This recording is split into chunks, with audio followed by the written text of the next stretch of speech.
Hello students, let's discuss the question. So the question is, write favorable factors for the formation of ionic bond. So ionic bond के बनने के लिए कौन कौन सी favourable conditions होती है। अब सबसे पहले आयोनिक बॉन्ड क्या होता है, कैसे बनता है।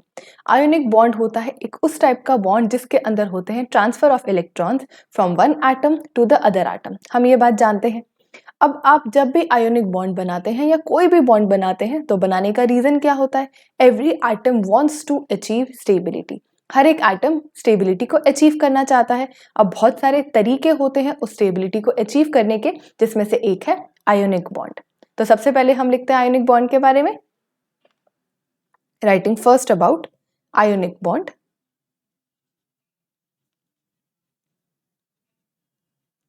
तो the definition is transfer of electrons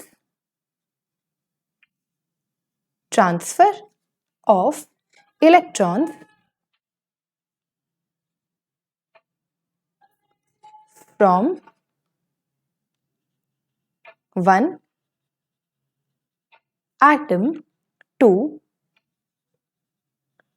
other atom, from one atom to other atom to achieve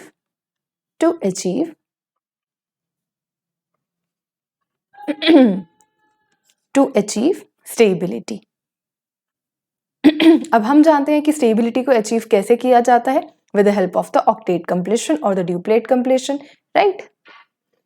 अब एग्जाम्पल की अगर मैं आपके सामने बात करूं तो आपके पास लेट्स सपोज करिए कोई m एटम है, वो अपना एक इलेक्ट्रॉन लूज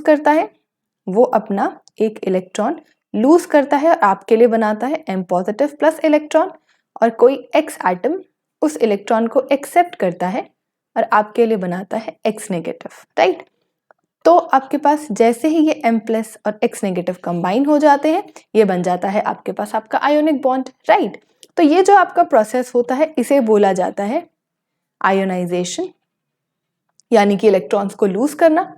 और यहाँ पर जो आपकी एनर्जी इन्वॉल्व होती है वो होती है आपकी आयोनाइजेशन एंथैल्पी। यानी कि अगर आप अपने इलेक्ट्रॉन को लूज कर रहे हैं तो आप जितना इजीली उस इलेक्ट्रॉन को लूज कर पाएंगे उतना ज्यादा आपका आयोनिक बॉन्ड फेवर करेगा बनना, राइट। और यहाँ पर आपके पास क्या हो रहा है, आपका एक एटम इलेक्ट्रॉन को एक्सेप्ट कर रहा है, राइट। तो यहाँ पर हम कौन सी एनर्जी की बात करेंगे, यहाँ पर हम बात करेंगे इलेक्ट्रॉन एफिनिटी कि कितनी ज्यादा आपकी इलेक्ट्रॉन के लिए एफिनिटी है, राइट। कितनी ज्यादा आपके इलेक्ट्रॉन के लिए क्या है, एफिनिटी है। तो अब यहाँ पर हमें फेवरेबल कंडीशंस के बारे में बात करनी होगी। पहले हमें इतना समझना जरूरी था।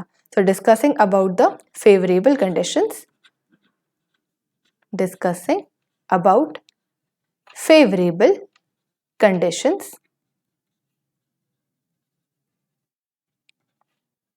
सबसे पहली फेवरेबल कंडीशन होती है the atom which is donating electrons should have very low ionization enthalpy, यानी कि आपका इलेक्ट्रॉन बहुत इजीली लूज हो जाए, right.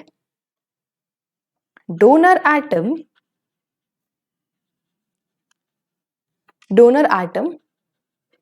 must have low ionization enthalpy. donor atom must have very low ionization enthalpy.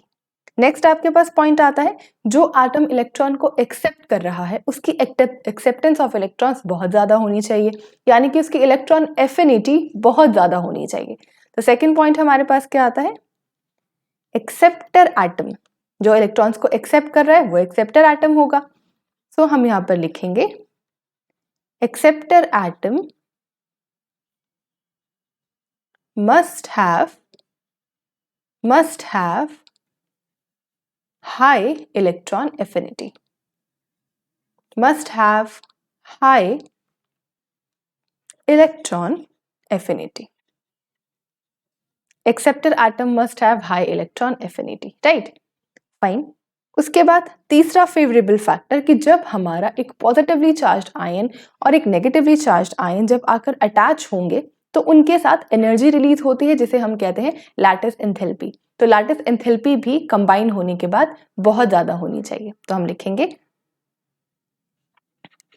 lattice enthalpy